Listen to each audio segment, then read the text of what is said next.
Assalamualaikum warahmatullahi wabarakatuh dan salam sejahtera saya ucapkan kemistan. Baiklah, pada hari ini saya Muhammad Aziz Zani bin Ahmad Nizam akan menerangkan tentang cara-cara dan langkah-langkah untuk saya bina inovasi saya. Assalamualaikum warahmatullahi wabarakatuh. Salam sejahtera, salam lestari serta salam Malaysia Madani saya ucapkan kepada semua. Baiklah, saya Muhammad Aziz Zani bin Selamat akan kepada Haziq Syazani akan menerangkan video-video pemasangan bahan inovasi kami, iaitu tiang ajaib. Berikut merupakan bahan-bahan yang digunakan untuk saya cerita alat inovasi kami. Itu yang pertama, kita dapat lihat di sini pipe PVC bersaiz 32mm. Terdapat ini 10 PVC. Terusnya satu saiz pipe PVC saiz 35mm. Serta di sini dapat lihat kita dapat 6 elbow connector serta 4 T-connector untuk kita sambungkan bahan-bahan ini. Serta di sini 3 skru dan motor skru di sini untuk kita dapat sambungkan di sini. Okey. Baiklah, seterusnya saya akan menunjukkan cara-cara pemasangan tapak yang ajaib kami. Pertama, ambil dan sambungkan dengan elbow.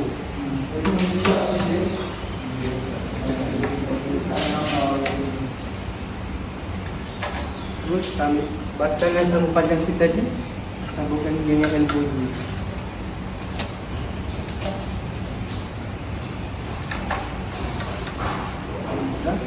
Kita pasang elbow di bahagian bawah batang tadi juga.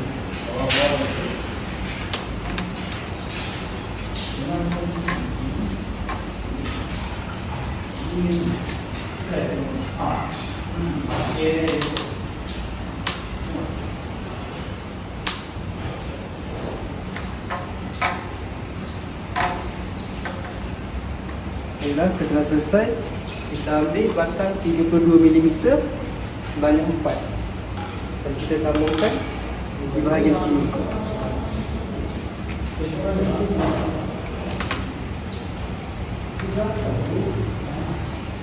Dan kita ambil T-connector dan sambungkan kepada pipe tadi.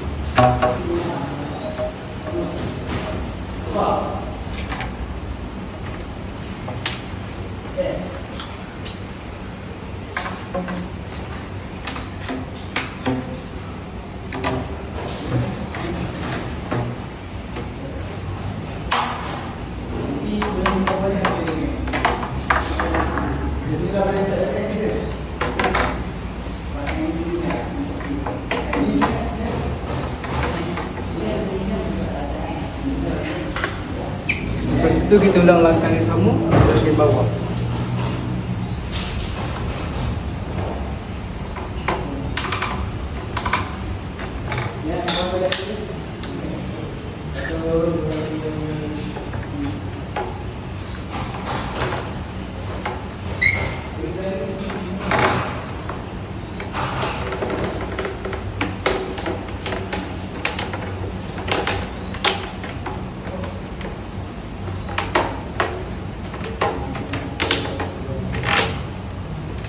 Setelah semua masuk, kita cuba ketatkan. Setelah jadi bahagian segi 4 seperti ini, kita akan mengambil 2 lagi batang yang bersaiz 32mm dan menyambungkannya dengan T-connection. Kita akan sambung pada bahagian lurus.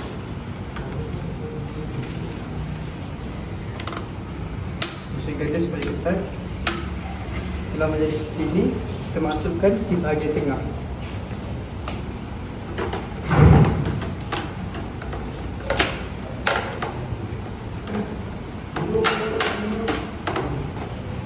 Sambungkan dia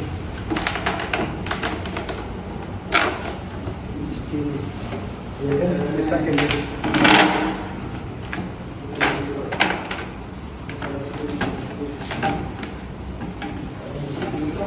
Baiklah, setelah selesai seperti inilah rupa bentuk tapak DBM kami, iaitu tiang ajaib. Okey, baiklah, setelah selesai video pemasangan tapak kita pergi kepada video pemasangan tiang. Untuk pemasangan tiang senang saja. Kita yang pertama kita perlu dirikan tiang.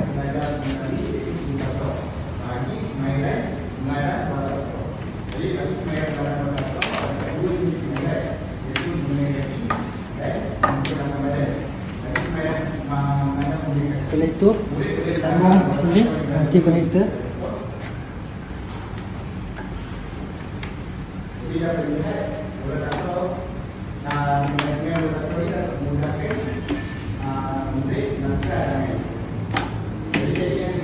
Seterusnya kita sambung pada konektor seterusnya, iaitu untuk kotak bola.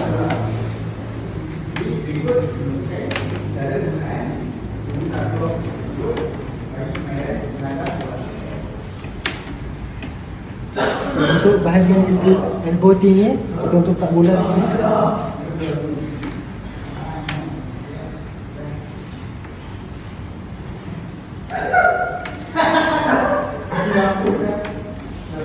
Okay, seterusnya kita lihat kepada papan sasaran, itu mempunyai jaring di sini yang telah saya siapkan dengan kabel tight dan jaring.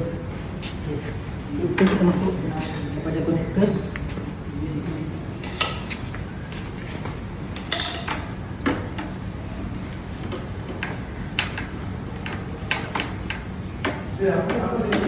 Setelah kita memasang konektor, kita gabungkan juga dengan lagi satu konektor batang.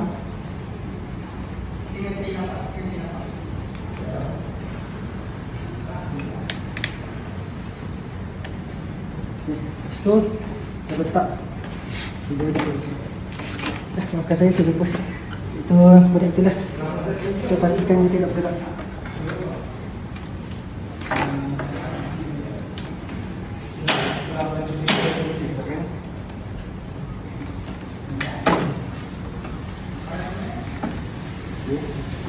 Okay, untuk skru ni dia merupakan penahan ataupun ketilahan bahan uji laras. Untuk kita pastikan kita boleh laras.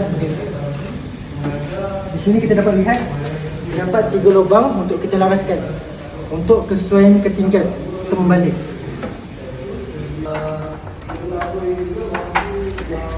Okay, ini untuk ketinggian pertama.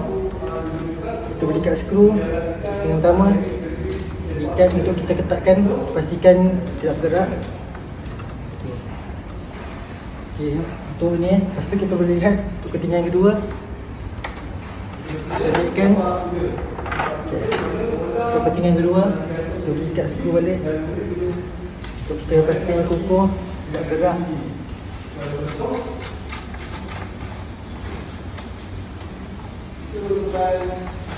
Seterusnya untuk ketinggian ketiga,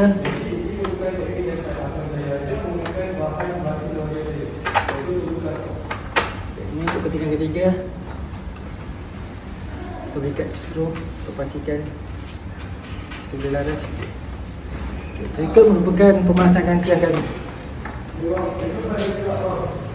Papan letak bola di sini, tempat sasaran atau target untuk membaling bola.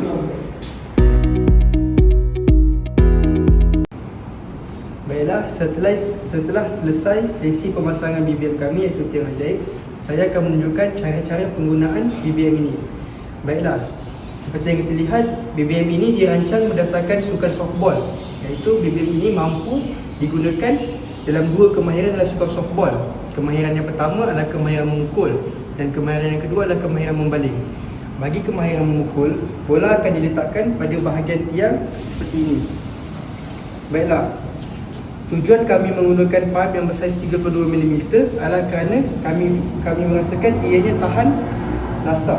Seperti yang kalian lihat, bola tidak pernah jatuh apabila telah diletakkan dalam posisinya. Baiklah, seterusnya kita masuk kepada papan sasaran ataupun papan target. Okay, dapat dilihat di sini pada papan target terdapat 3 lubang pada tiang ini. Mengapa saya buat 3 lubang di sini? Yang pertama, untuk tahap kesukaran. Untuk tahap kesukaran kita boleh, guru boleh menilai cara balingan sama ada tepat atau tidak tepat. Itu lebih kata mudahnya asuh maju ataupun pemain yang kecil. Okay, untuk cara penggunaan lubang ini, yang pertama kita masukkan skru untuk kita laraskan. Itu merupakan tahap pertama. Okay, kita berikan skru untuk kita pastikan kekukuhan yang supaya tidak bergerak ketika mula berbaling. Seterusnya untuk tahap kedua, guru boleh mengaitkan dan memasukkan pada lubang.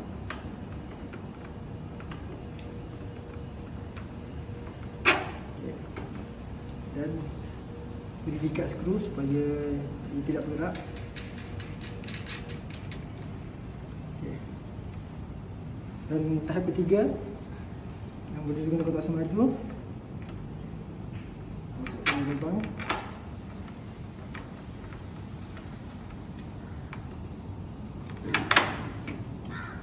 Dan ikat skru.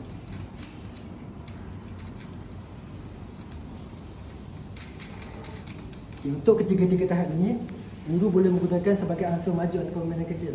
Maksudnya di sini untuk lima pertama, contohnya guru boleh memberikan 5 markah sekiranya murid membaling dengan tepat. Untuk tahap kedua, guru boleh memberikan contohnya 10 markah kepada murid. Dan tahap ketiga iaitu tahap yang paling sukar, untuk murid membaling, guru boleh memberikan dalam 15 markah. Okay, melalui markah-markah tersebut, guru boleh menghasilkan permainan kecil. Saya sudah katakan tadi, guru boleh melaraskan yang dengan ketinggian dan kesukaran. Sekiranya murid mampu untuk menyelesaikan semua kesukaran, guru akan memberikan mata kepada murid atau kumpulan tersebut. Dan seterusnya saya akan menunjukkan cara menggunakan BBM kami iaitu tiang ajaib dalam kemahiran membaling dalam sukan softball. Ini murid akan berada pada bahagian hadapan tiang. Kemudian murid akan menggunakan teknik balingan yang telah diajarkan oleh guru semasa kelas. Kemudian murid akan membaling antara jarak 2 meter tiang dan murid. Kemudian murid akan membaling.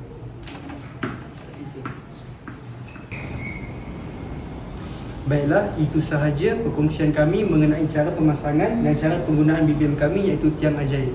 Diharapkan apa yang telah dikongsikan oleh saya dan Haziq dapat membantu guru-guru ataupun orang lain di luar sana.